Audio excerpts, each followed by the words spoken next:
আমাৰ নিমন্ত্ৰণ ৰক্ষা কৰি আপোনালোক আজি আমাৰ এই সংবাদমেললৈ অহাৰ কাৰণে আমি আপোনালোকক সংবাদদাতাসকলক বতৰবাদ থান পৰিচালনা সমিতিৰ পৰা আমাৰ ধন্যবাদ আৰু কৃতজ্ঞতা জ্ঞাপন কৰিছোঁ। এটা কথা মই প্ৰথমতে আপোনাক স্পষ্ট কৰি দিব বিচাৰিছোঁ আপোনালোকক যে বতৰবাদ থানৰ ভিতৰুৱা কথা ৰাজহুৱা কৰিবলৈ আমাৰ একেবাৰে ইচ্ছা নাছিল। এইবোৰ কৰিলে থানখনৰ মৰ্যাদা আৰু পবিত্ৰতা নষ্ট হয় বুলি আমি নিজে অনুভৱ কৰোঁ। কিন্তু আমাক এতিয়া বাধ্য কৰোৱা হ'ল যে আমি নকৰিলে নহয়। যোৱা পৰহি আমাৰ যিজন সাধাৰণ সম্পাদক আছিলে টিকেন্দ্ৰজিৎ দেৱ গোস্বামী, তেওঁ কিছুমান মিছা কথাৰে থান পৰিচালনা সমিতিখনক অপদস্থ কৰাৰ এক অপচেষ্টা তেওঁ এটা প্ৰেছ মিটৰ জৰিয়তে হাতত ল'লে। তেওঁ যিবোৰ কথা প্ৰেছ মিটৰ জৰিয়তে কৈছে তাৰ 1% কথাও সত্য শুদ্ধ নহয়। তাৰ কথাখিনি আপোনালোকক আমি ক'ম আৰু তেওঁ কোনো ডকুমেণ্টছ নোহোৱাকৈ এই কথাবোৰ ক'লে। প্ৰথম কথা, আমি তেওঁৰ ওপৰত এজাহাৰ এখন দিলোঁ। আমাৰ সাধাৰণ সম্পাদকৰ ওপৰত আমি এজাহাৰ দিলোঁ। কিয় দিলোঁ? নিশ্চয় এটা কিয় কাৰণ আছে। আমাৰ ত্ৰৈবাৰ্ষিক সাধাৰণ সভা চমু চাপি আহিছে আৰু আমাৰ ইয়াত দুখন কমিটিৰ মাজত টানা আজৰা হৈ সুপ্ৰিম কোৰ্টলৈকে কেছ গৈছে। এতিয়াও হাইকোৰ্টত কেছ এটা চলি আছে। আমাৰ সমিতিয়ে আমি সেইকাৰণে এই টানা আজৰাৰ মাজত আৰু নোসোমোৱা বুলি আমি প্ৰশাসনৰ লগত কথা বতৰা পাতি আমি আমাৰ আয়ুক্ত ডাঙৰীয়াক আমি ক'লোঁ, নতুনকৈ যি আহিছে যে আমি সহায় সহযোগ কৰি দিম, প্ৰশাসনে ত্ৰৈবাৰ্ষিক সাধাৰণ সভাখন পাতি দিব লাগে। যিহেতু গুৱাহাটী মাননীয় উচ্চ ন্যায়ালয় আৰু ভাৰতৰ উচ্চতম ন্যায়ালয়ে কোনোখন কমিটিকে সাধাৰণ সভা পাতিবৰ কাৰণে দিয়া নাই, ৰায় দিয়া নাই। আৰু তেতিয়া আয়ুক্ত মহোদয় ক'লে আপোনালোকে আমাক লিখি দিব লাগে। আমি সেইখন লিখি দিলোঁ, কাগজ আমাৰ তাত আছে, মই দেখুৱাই দিম আপোনালোকক। তাৰপিছতো তেওঁলোকে গুৱাহাটী উচ্চ ন্যায়ালয়ত আৰু এটা গোচৰ কৰিছে আৰু সেইটো কোন তাৰিখলৈ সেই গোচৰটো আছে। এতিয়া সেইটো মই ক'ম, কিন্তু এতিয়া তেওঁৰ ওপৰত আমি এজাহাৰ দিলোঁ। আপোনালোকক এজাহাৰ কপি মই দুটা দিছোঁ। তেওঁক কিন্তু আমি টকা খাইছোঁ বুলি কোৱা নাই, কিন্তু কালি তেওঁ নিজে পৰহি নিজে ক'লে গোসাঁই ঘৰ কোন মই কল খোৱা নাই, নিজে গাত পাতি ল'লে। আমি কিন্তু ইয়াত তেওঁ টকা খাইছে বুলি কোৱা নাছিলোঁ। আমি কৈছিলোঁ তেওঁ হিচাপ দিয়া নাই। মই পঢ়ি দিম নেকি আপোনালোকক নে কি হ'ব? এপ্ৰিল মাহতে এইখন দিয়া আছে, জৰুৰী পূৰ্ণাংগ কাৰ্যনিৰ্বাহক সভা অনুষ্ঠিত কৰাৰ সম্পৰ্কত। এইখন মোবাইলতে আছে, মোৰ হাতত নাছিলে, মই উলিয়াব নোৱাৰিলোঁ। এজন সম্পাদকক আমি কাৰ্যনিৰ্বাহক দিবলৈ হিচাপ দিবলৈ তাগিদা মাৰি থাকিবলগীয়া হৈছে। এখন লাগিলে পঢ়ি দিম বাৰু। আমি আয়ুক্ত ডাঙৰীয়াক যিখন চিঠি দিলোঁ, মানে আমি লিখি দিলোঁ গুৰুজনাৰ একাউণ্ট বাকীখিনি মই নপঢ়োঁ আৰু লাগিলে কপি দি দিম। গুৰুজনাৰ একাউণ্ট সেৱক হিচাপে এনে হোৱাটো আমি কামনা নকৰোঁ। আমি কৈছোঁ যে তাত যদি আমি সাধাৰণ সভা পাতোঁ তেতিয়াহ'লে এটা আপত্তিকৰ পৰিস্থিতিৰ সৃষ্টি হ'ব, থানখনৰ এটা মান মৰ্যাদা পবিত্ৰতা নষ্ট হ'ব। গতিকে গুৰুজনাৰ একাউণ্ট সেৱক হিচাপে এনে হোৱাটো আমি মনে প্ৰাণে নিবিচাৰোঁ, সেইবোৰ হোৱাটো আমি নিবিচাৰোঁ। সেয়েহে এনে পৰিস্থিতিত আমি মাননীয় আয়ুক্ত মহোদয়ক অনুৰোধ জনাওঁ যে বতৰবাদ থানৰ পৰিচালনা সমিতিৰ সাধাৰণ সভাখন প্ৰশাসনৰ জৰিয়তে অনুষ্ঠিত কৰি থানখনৰ পবিত্ৰতা আৰু মৰ্যাদা ৰক্ষা কৰে। আমি দায়িত্বত থকা সময়ৰ পৰিচালনা সমিতিৰ খৰচৰ সম্পূৰ্ণ হিচাপ কাৰ্যনিৰ্বাহকৰ আলোচনা মৰ্মে অনুমোদন কৰি CAৰ জৰিয়তে অডিট কৰাই আপোনাক হাতত জমা দিম। এই কথাটো আমি আয়ুক্ত ডাঙৰীয়াক কৈ আহিছোঁ। এইটো দিছোঁ 25/6। এতিয়া যেতিয়া তেওঁ হিচাপ নিদিয়ে, হিচাপটোতো তেওঁৰ হাতত আছে। আমিতো কোৱা নাই তুমি টকা খাইছা বুলি, হিচাপ দিয়া, তাৰপিছতহে খাইছা নে নাখাইছা ওলাব। তেওঁ হিচাপেই চাবমিট নকৰে, কৈ দিলে যে মই টকা খাইছোঁ বুলি বৰদোৱাত উলিয়াই ফুৰিছে। বৰদোৱাত যদি উলিয়াইছে তেওঁ নিজেই উলিয়াইছে, আমি কোৱা নাই। আমিতো আজিহে সংবাদ মেলি দিলোঁ তেওঁৰ পিছত। গতিকে এই কাৰণেই আমি তেওঁক হেৰি কৰি পেলাই এখন FIR দিবলগীয়া হ'ল। কাৰণ আমি আমাৰ এডভোকেটৰ লগত কথা পাতিছোঁ যে এতিয়া যদি তেওঁ হিচাপ নিদিয়ে, সাধাৰণ সভাত যদি DC সাহেবে বা প্ৰশাসনে সাধাৰণ সভা পাতে, সাধাৰণ সভা পাতিলেওতো আমাক ক'ব আপোনালোকৰ হিচাপ দিয়ক। আমি ক'লে হ'ব নেকি সম্পাদকে হিচাপ নিদিলে? ঠিক আছে, সম্পাদকে হিচাপ দিয়ে, আপোনালোকে কি একশ্যন লৈছিল তেওঁৰ ওপৰত? কমিটিয়ে কিবা একশ্যন ল'লে নে নাই? গতিকে আমি আগবাঢ়িব লাগিব। আমি আমাৰ অধিবক্তাৰ লগত কথা পাতিলোঁ। অধিবক্তাই প্ৰথম ক'লে যে তোমালোকে এখন ইমিডিয়েটলি লোকেল থানাত FIR দিব লাগিব। আৰু তেতিয়া আমি সেই FIRখন দিলোঁ, এজাহাৰখন আমি দিলোঁ, কবিটো আপোনালোকক দিছোঁ, পঢ়িলে সময় লাগিব। আৰু ইয়াত এখন দিছোঁ আমি 8/7 দিছোঁ। ইয়াত কিন্তু আমি তেওঁ টকা খাইছে বুলি লিখা নাই, আমি ইয়াত লিখিছোঁ দাখিল মানে 3 মাহে হিচাপ কৰিব লাগে দিব লাগে আৰু আপুনি বিভিন্ন অজুহাত দেখুৱাই হিচাপ দিয়া নাছিল আজি 3 মাহ ধৰি আপুনি কাৰ্যনিৰ্বাহক আঁতৰি পৰিছে মোকে আদি কৰি সভাপতিহে আমাৰ সভাপতিয়ে দিছে আদি কৰি কাৰ্যনিৰ্বাহকৰ কোনো সদস্যই টেলিফোন আদিটো তেওঁ নোপোৱা হ'ল আমি নাপাওঁ ফোন নধৰে তেওঁ উপায়ন্ত হৈ আমি তেওঁলৈ কেইবাখনো পত্ৰ প্ৰেৰণ কৰি তাৰপিছতো তেওঁ হিচাপ দাখিলৰ ব্যৱস্থা নল'লে আমি তেওঁক পইচা খাইছোঁ বুলি কোৱা নাই আমি হিচাপ দাখিল কৰা নাই বুলি কৈছোঁ শ্ৰী বতৰবাদ স্থান পৰিচালনা সমিতি ত্ৰৈবাৰ্ষিক সাধাৰণ সভাত আমি হিচাপ দাখিল কৰিব লাগে যদিও সাধাৰণ সম্পাদক টিকেন্দ্ৰজিৎ দেৱগোস্বামী পলায়নবাদী মনোভাৱৰ বাবে আমি এই কামত আগবাঢ়িব পৰা নাই এজাহাৰকাৰী সন্দেহ হৈছে আমি তেতিয়া সন্দেহ কৰিছোঁ কিয় তুমি হিচাপ নিদিয়া ডেফিনেটলি কিবা এটা থাকিব লাগিব এজাহাৰকাৰী সন্দেহ হৈছে যে সাধাৰণ সম্পাদক টিকেন্দ্ৰজিৎ দেৱগোস্বামীয়ে সংবিধানৰ নিয়মাৱলী ভংগ কৰি বেআইনীভাৱে বৃহৎ পৰিমাণৰ প্ৰণামী ধন আত্মসাৎ কৰিছে গতিকে টিকেন্দ্ৰজিৎ দেৱগোস্বামীৰ ওপৰত বতৰবাদ থানৰ ধন আত্মসাৎ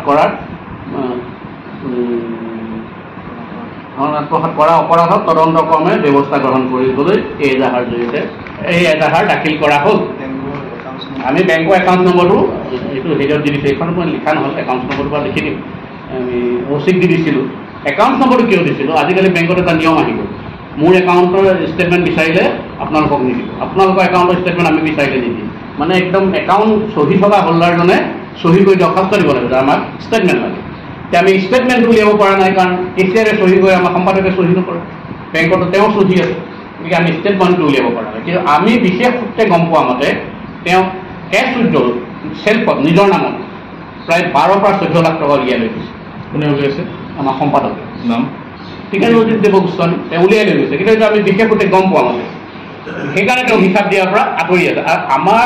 আমাৰ কমিটিত আমি এটা নিয়ম কৰিছিলোঁ যে আমি কোনো ধৰণৰ কেছ ট্ৰেঞ্জেকশ্যন নকৰোঁ আমাৰ যিমান এতিয়া আমি আনিছোঁ এইবিলাক এই আমাৰ দৌল উৎসৱৰ পৰা আৰম্ভ কৰি আমাৰ যিমান উৎসৱ হয় আমাৰ দুজন ইয়াত আছে আমি সব চেক ট্ৰেঞ্জেকশ্যন কৰোঁ আনকি এমপ্লয়ী দৰমহা আমি অনলাইনত দিওঁ কাকো কেছ নিদিওঁ আমি এওঁ কেছ উইথড্ৰল কৰিবলগীয়া কিয় হ'ল আৰু এতিয়া তেওঁ কাৰোবাক কৈ আছে মই কিবা ফুটপাথ বনাইছোঁ কিবা বনাইছোঁ সম্পাদকজনে 10,000 টকাৰ ওপৰত যদি এক্সেছ খৰচ কৰিবলগীয়া হয় কাৰ্যনিৰ্বাহকৰ অনুমতি ল'ব লাগিব এখন কাৰ্যনিৰ্বাহক বহীখন আমাৰ সভাপতিৰ হাতত আছিল ভাগ্যে কমে তেওঁ নিব নোৱাৰিলে এবাৰ সব বস্তু নিৰ্ভৰ আলমাৰিত থয় অফিচৰ আলমাৰিত নথয় চেকবুকো এতিয়া তেওঁ ঘৰতে পাব তেওঁ এটা বদনাম দিছে আমি পইচা খাইছোঁ বুলি তাত আপুনি চাওক আমাৰ ক'ৰবাত তেনেকুৱা কাৰ্যনিৰ্বাহকত তেওঁ টকা আনি কাম কৰিব পাৰিব বুলি কিবা এটামান ৰিজলিউশ্যন আছে নেকি ৰিজলিউশ্যন নোহোৱাকৈ তেওঁ ইমান টকা উদ্ৰ কৰি লৈ গ'ল আৰু এটা তাৰ টকা আৰু এটা লৈ গ'ল 2 লাখ এইটো এখন আহ্বায়ক কমিটিক 2 লাখ টকা কেছ উদ্ৰ কৰি নিদিলে এইটো কল্যাণ কলিতাই ক'ব আজিলৈকে তেওঁ টকাটো পোৱা নাই এতিয়া 9 জুলাই বুধবাৰ আছিল এতিয়া হঠাৎ মোক বৰদোৱা থানাৰ অ'চিয়ে মোক এটা ফোন গ'ল বুজা মানুহ অকণমান লগ পাম 5 মিনিটৰ কাৰণে আপুনি আহিব মোক ইয়াতে কোৱা নাই কি কথা কি বতৰা মই কৈছোঁ যে মোৰ সত্ৰত কাম হৈ আছে মই অলপ দেৰিকৈ কৈছে নহয় আপুনি আহক 5 মিনিটৰ কাৰণে আহক তাৰপিছত মই তেখেতৰ ফোন কলটো পাই পেলাই মই ধুমাধুম মোৰ সত্ৰৰ পৰাই মই ডাইৰেক্ট আমাৰ বৰদোৱা থানালৈ আহিলোঁ আৰু বৰদোৱা থানাত আহি অ'চি ৰুমত সোমাইছোঁ প্ৰায় 12টামান বজাত সোমোৱাৰ লগে লগে তাত দেখিছোঁ আমাৰ সম্পাদক মহোদয় টিকেন্দ্ৰজিৎ দেৱগোস্বামী বহি আছে আমাৰ থানাৰ কৰ্মচাৰী অমৰজ্যোতি কলিতা বহি আছে এতিয়া অ'চি ছাৰে মোক বহিব দিলে মই বহিলোঁ তেখেতে একাপ চাহ খোৱালে তেখেতে এই আমাৰ ইয়াৰ আটাই দিয়া যিখন এজাহাৰ সেইখনৰ ওপৰত মোক কৈছে যে বৰদেৱ আপোনাক মই চিনি পাওঁ দৌল উৎসৱৰ পৰাই চিনি পাওঁ গতিকে এইটো কি হৈছে থানত গতিকে এইখিনি অলপ চাই আপোনালোকে নিজৰ ভিতৰতে বহি পেলাই এটা হেৰি কৰক কাৰণ এই থানৰ ভিতৰত আমি পুলিচ মতে বেয়া পাওঁ তেতিয়া মই খুব সম্পাদকৰ মোৰ কাষতে তেখেত মই তেতিয়া কৰিবলৈ ছাৰ আমাৰ তেখেত আজি 1.5 মাহ ধৰি পেলাই সম্পাদক মহোদয় আমাৰ পৰা আঁতৰি আছে কিয় আঁতৰি আছে মই নাজানো কিন্তু মই বহুতখিনি তেখেতক মই সহায় কৰিলোঁ গোটেই কামখিনি দেখা পঢ়াৰ পৰা দায়িত্ব তেখেতে মোৰ ওপৰতে আগৰ চিকেটেও দিছিলে মই তেনেকৈ কৰিলোঁ এতিয়া তেখেতে কি বেয়া পালে কি কথা মই ক'ব নোৱাৰোঁ কিন্তু তেখেতে আজি 1.5 মাহ ধৰি মোৰ লগত কোনো দিন নাই গতিকে এতিয়া তেখেত আঁতৰি থাকে তাৰ কাৰণতে তেখেতে গম পাব আৰু ছাৰ যদি তেখেতে এখন এক্সিকিউটিভ কল কৰক ইমিডিয়েট এখন এক্সিকিউটিভ কল কৰক এই এজাহাৰটোৰ ওপৰতে তেখেতে এক্সিকিউটিভত কল কৰক বৰদোৱাত কৰক যদি বৰদোৱাত তেখেতে নোৱাৰে নগাঁৱত কৰক যদি নগাঁৱত নোৱাৰে আমাৰ নিয়েৰেষ্ট এখন সত্ৰ বাণী সত্ৰত কৰক মই এইখিনি ব্যৱস্থা আমাৰ তাত চাহপান মই কৰাৰ ব্যৱস্থাটো কৰি দিম এক্সিকিউটিভত গোটেই বিষয়বখিনি মাত্ৰ আমাৰ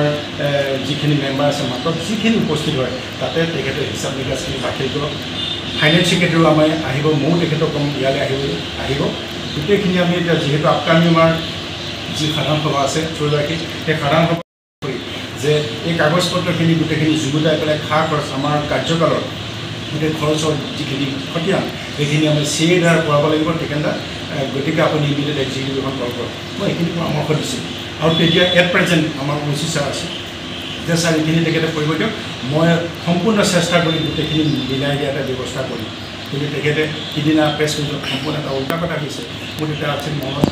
আঘাত লাগিছে যে ইমানখিনি কৰি দিয়াৰ পিছত এটা মানে ফাঁকি পঠাই তেখেতে কিছু কথা কৈছে যে আমি কৈছোঁ আৰু অমৰ কলিতা আমাৰ কৰ্মচাৰী আছে আমি কৈছোঁ যে আৰু OC ছাৰে মোক কৈছে বোলে আপোনালোকে এটলিষ্ট দৰমহাখিনি দিয়াৰ ব্যৱস্থা কৰক কাৰণ এই হিৰণ্য কলিতা মানে খোজ কৰি কৈছে মোৰ খানাটো আহি থাকে গতিকে এইবিলাক সাধাৰণ মানুহ গতিকে এওঁলোকৰ বুলিছা হয় আমাৰ ফাইনেন্স ছেক্ৰেটাৰী এখন তেখেতক এখন চেকত চিল তিল মাৰি পেলাই চহী তহী কৰি দিছে কৰ্মচাৰীখিনি দৰমহাখিনি যাতে সম্পাদকে চহীটো কৰি পেলাই এৰি দিয়ে কিন্তু ছাৰ সেইখিনিও তেখেতে দিয়া নাই আৰু তেতিয়া তেখেতে খাৰ আহি গ'লে যদি মই কৰ্মচাৰী দৰমহাকেইটাও যদি এতিয়া দিওঁ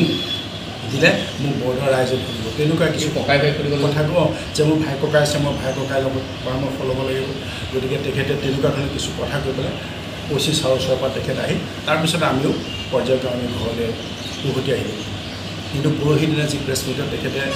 লাষ্টৰ ফালে মানে আমাৰ কথা এটা কৈছিল গতিকে এইবোৰ দুখন এটা মিছা কথা ক'ব নালাগিছিল অন্ততঃ সমিতিখনে তেখেতক কোনো ব্লেকমেইলিং কৰা নাই আৰু আমিও কৰা নাই আৰু গোটেই সম্পূৰ্ণ নথি পত্ৰই ক'ব আৰু তেখেতক পইচা খাইছে বুলিও মই কোৱা নাই মই কৈছোঁ আপোনাক পইচা খাইছে বুলি কোনেও কোৱা নাই তেখেতে কৈছে যে বৰ্ডত ফাটা ফুটা হৈ আছে মই বোলো মুখৰ কথা মানুহৰ মুখৰ কথা লৰে গতিকে সেইবিলাক কথাত আপুনি নাযাব তথ্য ক'ব আপুনি ইমিডিয়েট এই 3টা জেগাতে আপুনি এক্সিকিউটিভখন কৰক আপোনাৰ সুবিধা অনুসাৰে তাতে মই কিমান পাৰোঁ মই আপোনাক তেওঁলোকক কৈ মাতি মই আপোনাক এটা মিলাই আমি যেতিয়া আপকামিং যিখন আমাৰ জেনেৰেল মিটিং হ'ব তাত যাতে আমাৰ সমিতিখনৰ যাতে কোনো বদনাম নোহোৱাকৈ আমি তথ্য সহকাৰে টকা পইচা হিচাপটো দাঙি ধৰিব পাৰোঁ সেইখিনি পৰামৰ্শ দিছিলোঁ গতিকে এইখিনি মোৰ ক'ব লগা